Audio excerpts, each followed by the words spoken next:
The fluorescent lights of Sterling and Associates hummed overhead like angry wasps, casting a cold, sterile glow on the polished marble floors of the lobby. It was a Thursday afternoon, the kind where the air conditioning whined too loud and the scent of industrial cleaner mixed with expensive cologne outside the glass windows. Manhattan sprawled gray and indifferent, but inside, the tension was so thick, you could cut it with a knife. Eleanor Ellie Martinez had worked in that building for 19 years, 65 years old. Her silver hair pulled back in a tight bun, and hands that had scrubbed more toilets than most people had used in their lives. Her faded green uniform was worn from countless washings. Her orthopedic shoes scuffed from walking miles down those hallways, but her eyes, those dark brown eyes that had watched 3 sons become men, still held a quiet fire. That age couldn't extinguish. Today was supposed to be a day like any other. Dusting on the 5th floor, emptying the trash in the executive suites, being invisible, being quiet, keeping her job. But today would be different. Before we go on, if you believe in respecting our elders, in standing up for those who can't stand up for themselves, and in the power of family bonds, then like this video, share it with someone who needs to hear this story, subscribe to the channel, and tell us in the comments where you're watching from. Because stories like this remind us that dignity is priceless, and that karma, well, karma always finds a way. Ellie was on her knees, cleaning up a spilled latte near the water cooler. When the elevator doors opened with that cheerful ding, out stepped Bradley Sterling III, 32 years old, recently promoted to vice president. His Italian loafers clicking on the marble like a metronome of arrogance. Behind him trailed 3 junior executives, desperate to laugh at any joke that came out of his mouth. Bradley spotted Ellie on her knees, and his face twisted in something between disgust and amusement. He walked up to her and stopped right in front of her, close enough for her to smell the expensive scotch from his 3-hour lunch. The junior executive stopped, sniffing out a show. Bradley looked down at Ellie and said she had missed a spot. He pointed to an imaginary stain. When she looked up, confused, he shook his head dramatically and announced loudly that this was exactly why they needed to stop hiring these people. Too old, too slow, probably doesn't even have papers. Ellie froze. 19 years she had given to that company, and no one had ever spoken to her like that. But Bradley wasn't finished. He turned to his audience, smirking, asked them if they knew how old she was. 65, said she should be in a nursing home drooling, not pretending she could do a real job. The junior executives laughed, uncomfortably. Then Bradley did something that would seal his fate. He bent down, picked up the mop bucket, and dumped the dirty water on the floor she had just cleaned, told her to clean it again. And this time, he said, try not to die of old age before she finished. Ellie said nothing. She simply looked at him with those brown eyes, picked up the mop, and started cleaning again. But something in her gaze made Bradley shift uncomfortably. Something ancient, something that spoke of consequences. That night, Ellie was sitting in her small apartment in East Harlem. The TV flickering unwatched in the corner, she picked up the phone and dialed a number she rarely used. Her son Marcus answered on the second ring. His voice was deep, cured like old leather. Ellie told him what happened. She wasn't asking for anything. She never asked for anything. She just needed to tell someone. Marcus listened in silence. Then he asked a single question. He asked for the guy's name. 3 days later, Bradley Sterling III arrived at work, feeling particularly pleased with himself.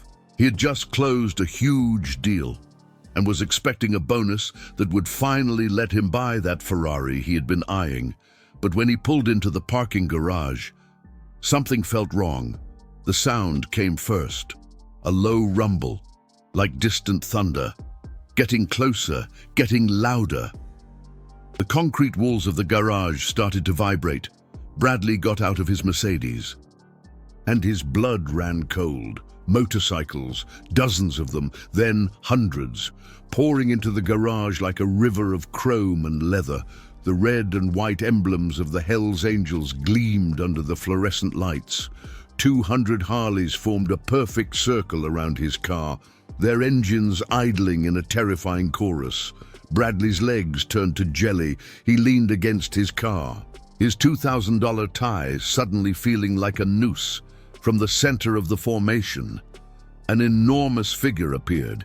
Marco Martinez stood 6'4", 260 pounds of muscle and tattoos, his graying beard braided, his leather vest covered in insignias that told stories Bradley couldn't even imagine.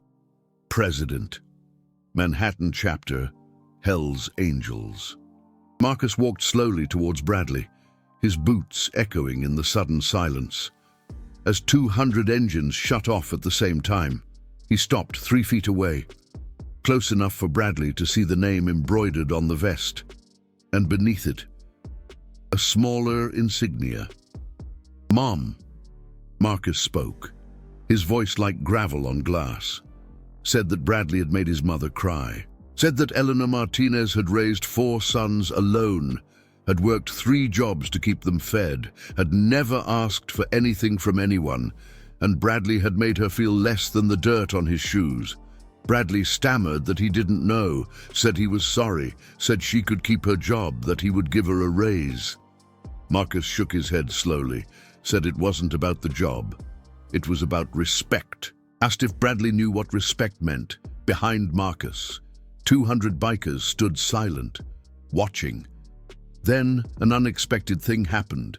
Marcus reached inside his vest and pulled out an envelope. Not a gun, not a threat. An envelope thick with cash.